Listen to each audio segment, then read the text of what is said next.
اور اب وہ گھڑی آ گئی ہے جس کا تمام طلبہ خاص طور سے انتظار کر رہے ہوں گے، اور یقیناً ہم دعات، مشائخ، طلبہ سب فضیلت الشیخ کے ایک ایک الفاظ کو سننے کے لیے کافی دنوں سے متمنی تھے۔ اللہ کا لاکھ لاکھ شکر اور اس کا احسان ہے کہ آج وہ گھڑی آ گئی ہے، ہمارے پاس اچھا خاصا موقع ہے۔ آج ہم فضیلت الشیخ محمد اسحاق ابراہیم سلفی مدنی حفظہ اللہ سے یہ درخواست کریں گے کہ آپ اپنے تجربات کی روشنی میں، اپنے علم کی روشنی میں ہمارے وہ طلبہ جو بھی نئے آئے ہیں، ہند سے، نیپال سے، دنیا کے گوشے گوشے سے آئے ہوئے ہیں، اور وہ چاہتے ہیں کہ ہم کیا کریں، کس راستے پر جائیں جہاں پر ہمیں دنیا میں بھی کامیابی ملے اور آخرت میں بھی کامیابی ملے۔ انشاءاللہ تعالی آپ مفید مشوروں سے مستفید ہوں گے۔ آپ کے سامنے جانی پہچانی شخصیت، معروف شخصیت، کافی کتابوں کے مؤلف، مصنف اور محقق، مدرس، سارے میدان میں ماشاءاللہ۔ اور آپ کو ایک بات اور میں بتلاتا چلوں کہ شیخ صاحب سے چاہے آپ عربی میں بلوا لیجئے، چاہے انگلش میں بلوا لیجئے، چاہے اردو میں بلوا لیجئے۔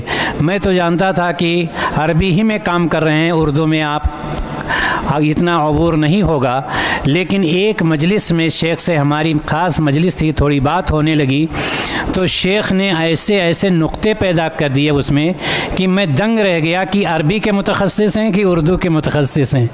اللہ تعالیٰ آپ کو مزید توفیق دے۔ اور آئیے آپ کے سامنے فضیلت الشیخ ڈاکٹر محمد اسحاق سلفی مدنی حفظہ اللہ۔ السلام علیکم ورحمۃ اللہ وبرکاتہ۔ اللہ کے لاکھ لاکھ شکر ہے کہ آپ حضرات سے ملاقات ہوئی، اور میں اس رب العزت کا شکر گزار ہوں اور دعا گو ہوں اس مملکت العربیہ سعودیہ کے مسؤولین کے لیے، خادم الحرمین الشریفین و ولی عہدہ الامین و وزیر التعلیم و مدراء الجامعات جنہوں نے تعلیم کے دروازے کھولے اور ہر تیسیر میسر کیا ہم لوگوں کے، آپ لوگوں کے، سب لوگوں کے لیے۔ اللہ ان لوگوں کو جزا خیر دے، ان کو صحت و عافیت دے، اور اس ملک کو ہر برائی سے بچائے، اور اس کو رات دن ترقی عطا فرمائے۔ جن شباب نے کلمات پیش کیے وہ تو خود نصیحتیں تھی ماشاءاللہ، انہوں نے تو کچھ چھوڑا نہیں، لیکن ان میں سے ایک آدمی نے ایک بہت زبردست بات یہ کہی، شاید لبیب تھے وہ، انہوں نے کہا کہ میں سوچ رہا تھا کلیت الحدیث میں جاؤں گا یا قسم سنہ میں جاؤں گا، لیکن اب میرا ارادہ کلیت الشریعہ کا ہے کہ کلیت الشریعہ میں اچھے عالم ہیں۔ میں یہاں سے اپنی بات شروع کرتا ہوں۔ وہ اس سے پہلے کہ میں آگے بات شروع کروں، میں ایک پرانا قصہ بتاتا ہوں۔ میں 1395 میں آیا تھا، 1395 میں، 95 ہجری میں یعنی۔ تو ہمارے ایک بہت عزیز میرے دوست تھے رضا اللہ مبارک پوری، اللہ یرحمہ، تو وہ بنارس سے مغرب گئے تھے مولانا تقی الدین ہلالی کے پاس، اللہ یرحمہ کذالک۔ تو وہاں 1.5 سال رہنے کے بعد وہ مدینے میں انہوں نے ان کا داخلہ کروایا۔ اتفاق سے یہ ہوا کہ ان کو میرا پتہ بھی نہیں تھا، ہم دوست تھے وہاں بنارس میں، تو میں بھی آیا اسی وقت اور وہ بھی وہاں سے آئے۔ تو حرم کے سامنے ہماری ملاقات ہوئی مغرب و عشاء کے بیچ میں۔ تو بہت دیر تک یہ کہتے رہے کہ ہم تو اتنی تکلیف اٹھا کے گئے اور تم اچانک یہاں آ گئے۔ میں نے کہا جی اللہ کی توفیق تھی۔ تو اس میں جو مجھے شاہد ہے یعنی بات بتانے کا وہ یہ کہ ان کا داخلہ ہوا تھا کلیت دعوہ میں۔ یہ جن ربیب صاحب نے جو بتایا تھا اسی کے بارے میں بتا رہا ہوں۔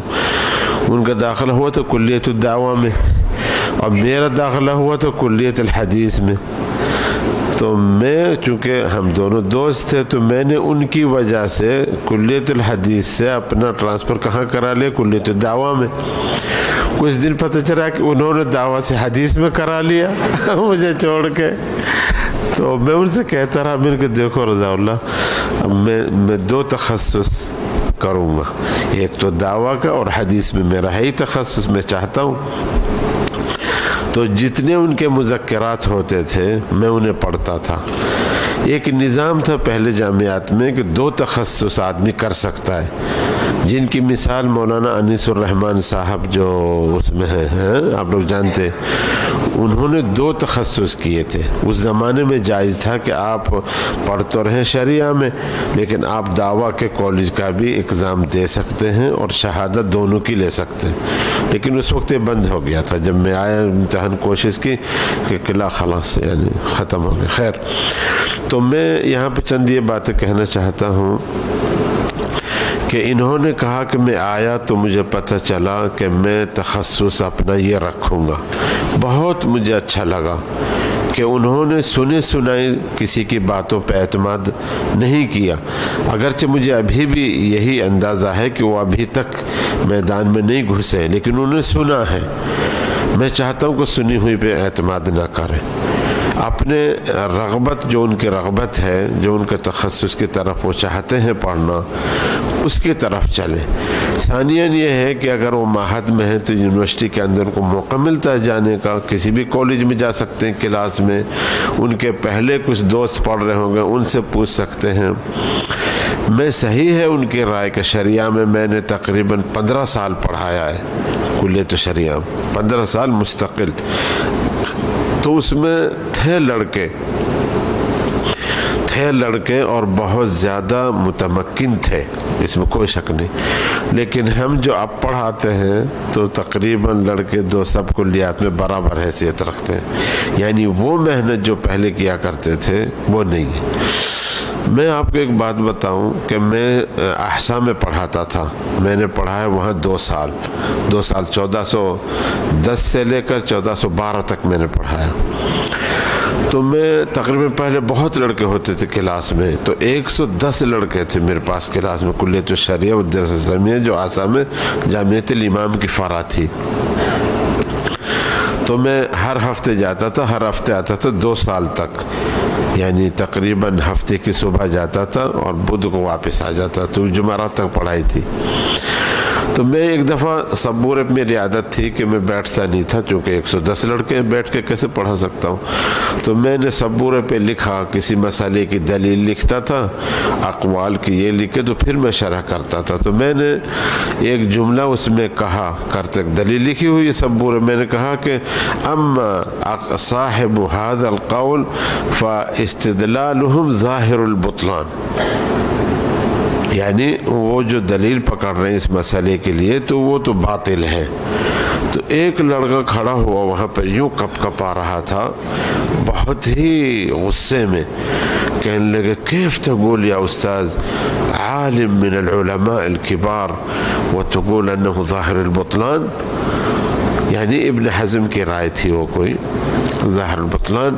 تو میں سمجھ گیا کہ اصل میں احسا میں 5 مذہب ہیں، ابھی بھی زندہ ہیں، موجود ہیں، ان کی مساجد ہیں، حنفی، شافعی، حنبلی اور کون ایک مالکی، کذالک وہ ظاہریہ، یہ 5 موجود ہیں ابھی بھی۔ تو ہم تو تیار رہتے تھے اس مقصد، چونکہ وہاں گئے تھے تو ہمیں پتہ تھا، تو میں نے اس کو بلایا اپنی کرسی میں کہ بیٹھ، تو ایسے نا غصہ کیوں ہو رہا، ناراض کیوں ہو رہا ہے؟ تو بیٹھ کر کے اسے اطمینان ہوا تھوڑا سا، پھر میں نے کہا اچھا کھڑا ہو کے شرح کرنا۔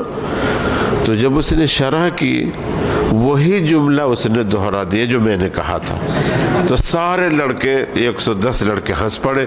میں نے کہا چپ رہو بھائی، تو اس نے کہا کہ بھائی واللہ معذرتاً یا دکتور، انا یوم اسمع منک یخیل الی هذا القول یوم انا اقرا الصحیح ما قلته۔ تو مطلب یہ ہے کہ بعض لوگ بعض چیزیں سنتے ہیں تو ان کے ذہن میں یہ آتی، لیکن جب وہ خود پڑھ کے دیکھتے ہیں تو ان کی رائے بدل جاتی ہے۔ میں یہاں سے وہی بات شروع کرنا چاہتا ہوں کہ جو ایک میرے ذہن میں بہت اہم مسئلہ ہے جو میں نے تجربے سے دیکھا ہے، یعنی میں بھی آپ کی طرح آیا تھا لیکن میں معہد میں نہیں پڑھا تھا، معہد اللغہ میں پڑھا تھا ثانویہ میں، معہد ثانویہ میں. تو جب معہد ثانویہ میں پڑھنے گیا تو میں نے دیکھا کہ تو یار بچے سے اور پڑھائی ویسی ہے. تو میں نے کہا میں تو نہیں رہتا اس میں, مجھے کلیے میں بھیجو. تو ایک تھے خضر, وہ تھے مدیر امتحان, انہوں نے عباد صاحب کو فون کیا, اللہ یحفظہ. تو انہوں نے کہا کر یہ تو پڑھنا نہیں چاہتے اور وہاں جانا چاہتے. کہنے لگے جی بہندی. تو وہ لے گئے مجھے ان کے پاس. تو کہنے لگے دیکھو مہینہ 1.5 مہینہ باقی امتحانوں میں, اگر پاس نہیں ہو تو یمکن رجوع الی الہند. میں نے کہا کہ انا مسئول یا شیخنا, انا مسئول عن نفسی. تو اس کے ایک جملہ آج بھی یاد ہے اور قیامت تک یاد رہے گا. انہوں نے کہا بھوا یعنی جو تھے وہ سمجھتے, انہوں نے سے کہا کہ بھئی ٹھیک ہے اس کی مرضی کے مطابق کر دو. تو مجھے وہ معہد ثانویہ سے تقریباً 1.5 مہینہ پڑھا ہوں گا میں, مجھے کلیہ میں لیا ہے, کلیۃ الدعوہ میں. تو 1 مہینہ باقی تھا. تو اس میں ایک مادہ تھا انشاء. تو ابھی بھی ہمارے پاس ہے نا کشف الدرجات جسے کہتے ہیں. تو اس انشاء میں 40 نمبر میں سے 37 نمبر میں لایا. تو ہمارے جو لڑکے اور تھے پرانے کہنے لگے اس مادے میں اب تک کوئی 40 میں سے 37 نمبر نہیں لایا کبھی, چونکہ پہلا فصل ہے ہمارا اور عربی انشاء میں اتنے نمبر لانا. تو بڑے خوش ہوئے وہ جو مجھے لے کے گیا تھا مدیر پر, لا ممتاز انت ماشی. بہرحال میرا کہنے کا مطلب یہ ہے کہ جو ہمارے احباب ہیں, شباب ہیں, ان کو میں یہ چاہتا ہوں کہ وہ کسی تعصب میں سے الگ ہٹ کے اپنی ہر کتاب کا مطالعہ کریں. ان کو سب سے زیادہ رغبت پڑھنے سے ہونی چاہیے, کیونکہ آج کل مشکل یہ ہے کہ جوال ہے, ٹی وی ہے, اس سب سے علم نہیں آتا.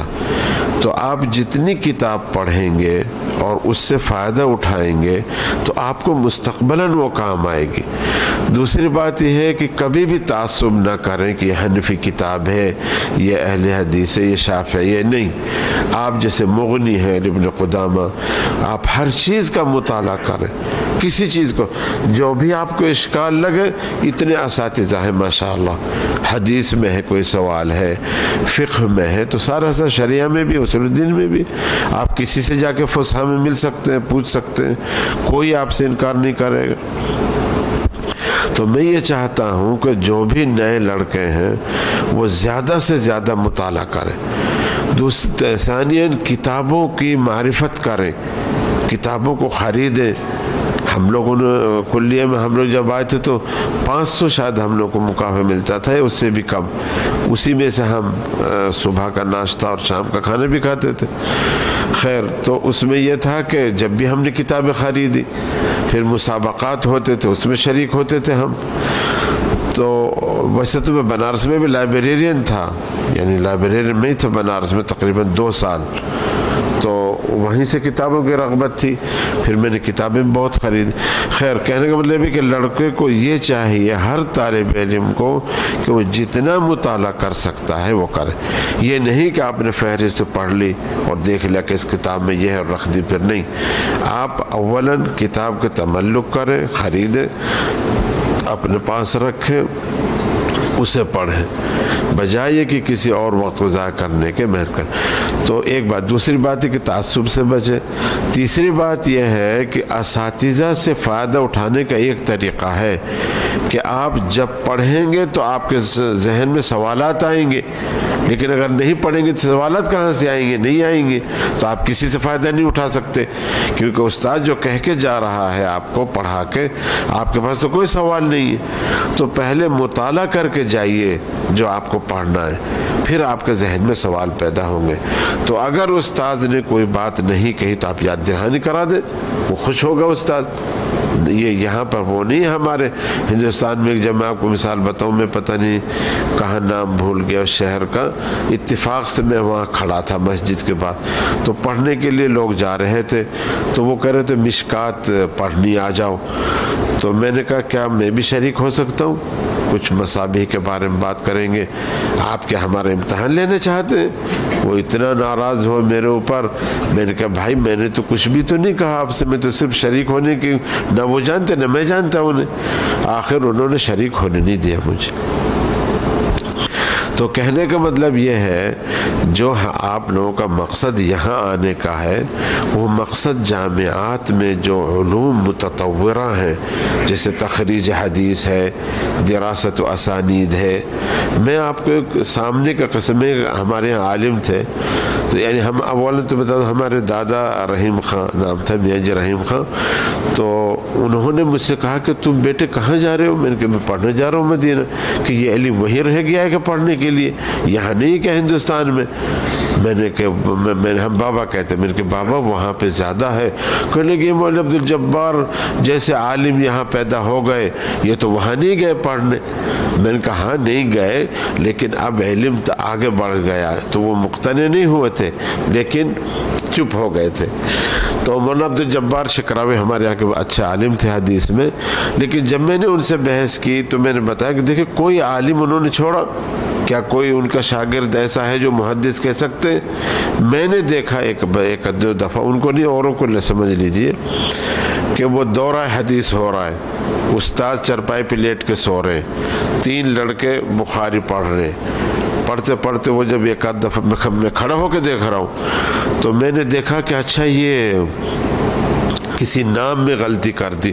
تو وہ جگ کے نام پہ کہتے کیا پڑھا؟ انہوں نے صحیح کر کے پھر سو گئے. وہ پڑھے جا رہے ہیں. اب آپ یہ بتائیے کہ اگر ان لڑکوں سے آپ یہ پوچھیں گے کہ یہ جو راوی اس میں ابن فلاں ہے، اس کا نام ڈھونڈنا ہو تو کہاں ڈھونڈوں گا میں؟ وہ نہیں جانتا. جو اہل حدیث کو بتانا، اہل حدیث سے مراد علم حدیث تو یہ ہے کہ بھئی بخاری کی یہ حدیث ہے، یہ کہاں موجود ہے، اس کی تخریج، اس کے معانی، اس کے الفاظ حدیث میں کتنی دفعہ آئیں بخاری میں. یہ تو ان کو نہ تو راویوں کا پتہ ہے نہ حدیث کی تخریج کا پتہ ہے.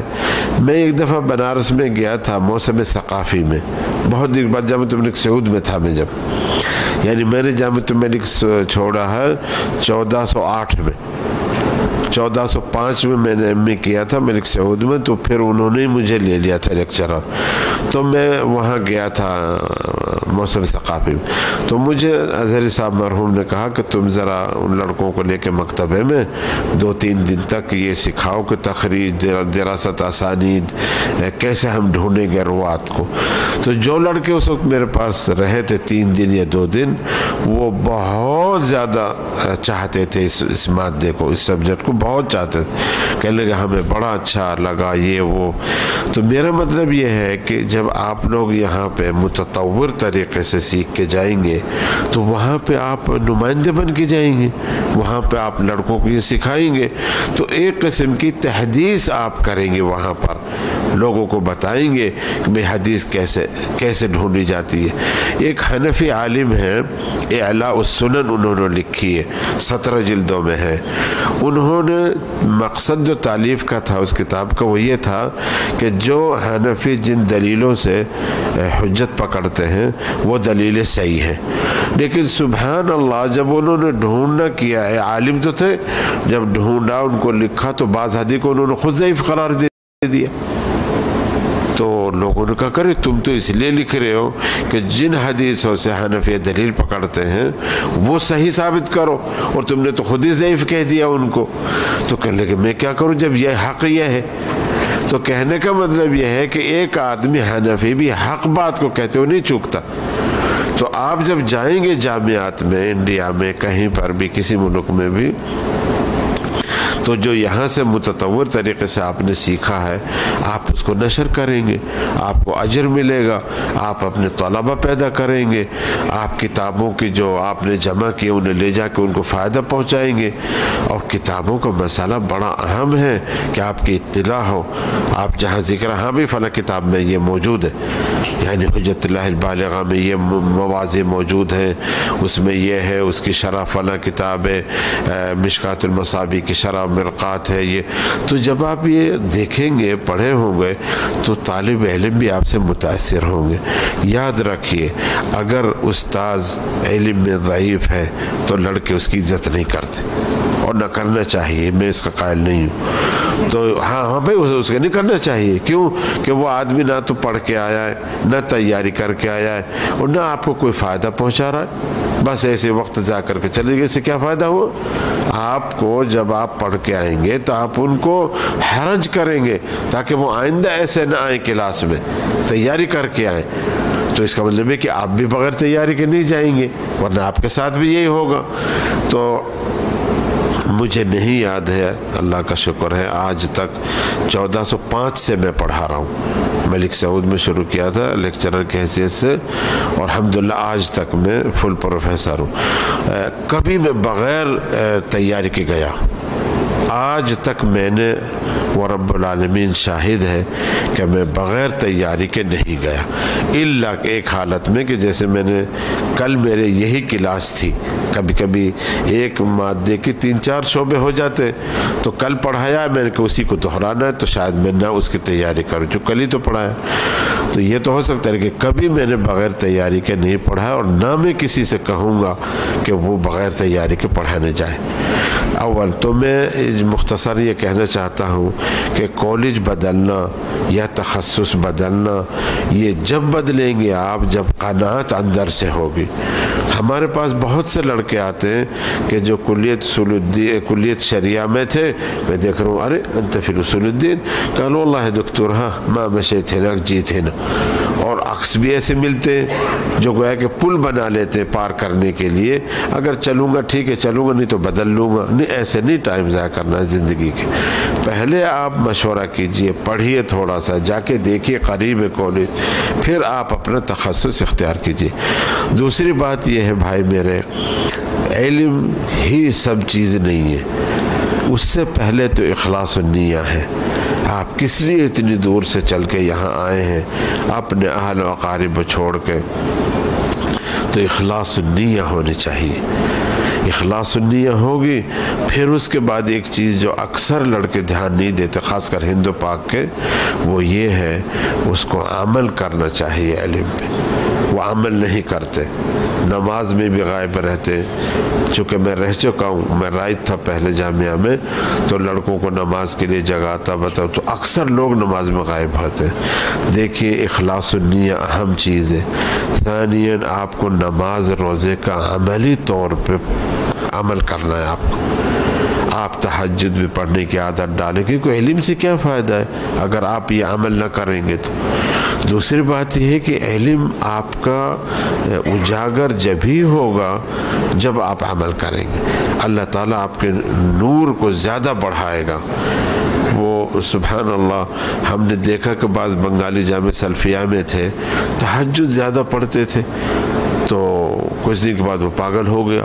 آدمی لمبی دار سے بنگالی تھے، تو ان سے کہا گیا، بعض مولویوں نے کہا کہ بھائی تم تہجد چھوڑ دو، تہجد تمہارے لیے ناجائز ہے، تم علم سیکھو پہلے، یہ واجب ہے، وہ تو سنت ہے، اس کو آپ بعد میں پڑھ لینا جب فارغ ہو جاؤ۔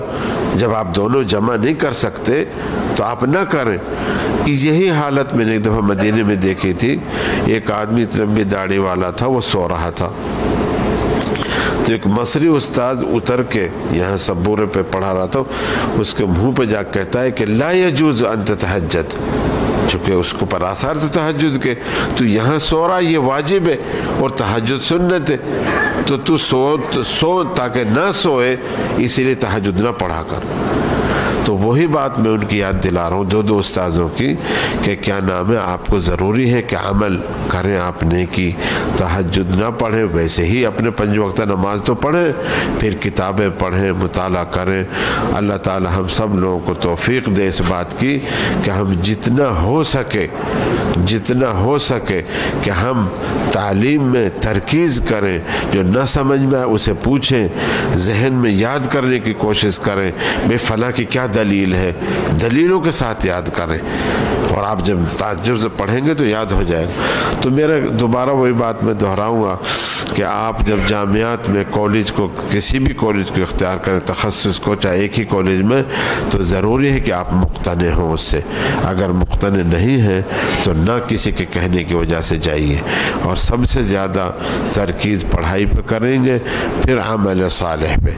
عمل صالح جو طالب پہلے علماء مثلا ابن قیم کے بارے میں جو ہم نے پڑھا ہے، وہ ان کے پاس بڑی کتابیں تھیں، بہت کتابیں جمع کرتے تھے، تو ان کا مکتبہ امام احمد بن حنبل نے کہا ہے کہ ان کا مکتبہ اتنا بڑا تھا کہ اکثر عالموں کا نہیں تھا، اور یہی حال تھا شیخ ابن تیمیہ کا. اور یہی ایک تھے مغلطائی جن کے اکمال تہذیب الکمال کتاب ہے، آپ اسے کھول کے دیکھیں گے تو تقریباً ہر صفحے میں مزی پر نقد کرتے ہوئے کہتا ہے کہ میں نے فلاں کتاب کے نسخے میں دیکھا ہے جو میرے مکتبے میں ہے. تو ایک کتاب کے 2 3 نسخے ان کے پاس تھے مخطوطے. پھر وہ رد کرتا ہے مزی پہ کہ مزی نے جو معلومات لکھی یہ غلط ہے، اس لیے غلط ہے کہ میرے پاس اس کتاب کے 3 نسخے ہیں، اور جو اچھے نسخے ہیں ان میں یہ بات. میں نے اس کے بارے میں ایک بحث بھی لکھی ہے، بھی نشر کرنے والا ہوں، کہ جو ہے مغلطائی اتنا بھاری مکتبہ ان کا تھا، گیا کہاں نہیں پتہ کسی کو کہاں ہے. بہت بڑا مکتبہ تھا، ہر کتاب کے 3 4 مخطوطے ان کے پاس، یعنی 2 قسم کے نسخے 3. خیر، میں تو یہ تو نہیں کہتا کہ آپ اتنے جمع کریں، لیکن کتابوں کی معلومات دقیق رکھیے، ضرور پڑھیے، جمع کیجیے جو ہو سکتا ہے، جو ملتی ہے اسے لائیے. فری بھی ماشاءاللہ الحمدللہ اس کے خیرات مملکات کے بہت ہیں، ان میں سے بھی کی کتابیں تقسیم ہوتی ہیں، تو وہ بھی جمع کیجیے. اس کے بعد میں کہوں گا کہ جو ہمارے احباب نے جو باتیں کی وہ ماشاءاللہ بہت اچھی کی. اور اگر یہ جو معتمر ہے، یہ جو آپ لوگوں کا اجتماع ہے، یہ نیا نہیں ہے. میں جب آیا تھا، کتنے میں آیا تھا میں 1395 میں، اس وقت بھی اہل حدیث جمع ہوا کرتے تھے، لڑکوں کے ساتھ ان کا اجتماع ہوا کرتا تھا. مولانا محفوظ الرحمن سلفی رحمہ اللہ، مولانا صغیر احمد سلفی رحمہ اللہ، اور مولانا عبد القدوس صاحب مکے چلے گئے تھے، اور مولانا وسیع اللہ صاحب بھی مکے چلے گئے تھے. تو یہ دونوں یہاں تھے مدینے میں، اور ہر ہفتے یا 2 ہفتے پہ ایسا اجتماع ہوا کرتا تھا. اور کسی کو کوئی بھی سوال یا کوئی ضرورت جیسے یونیورسٹی میں ہوتی تھی تو یہ ہمارے ساتھ جاتے تھے، یعنی آپس میں بہت گہرا تعاون ہوتا تھا. تو اسی کا سلسلہ منصور صاحب نے، اللہ ان کو جزائے خیر دے، یہ شروع کیا ہے. اور کبھی بھی کسی کو کوئی ضرورت ہو، کوئی سوال پوچھنا ہو تو ہم لوگ حاضر ہیں. وصلی اللہ وسلم علی نبینا محمد وعلی آلہ وصحبہ اجمعین.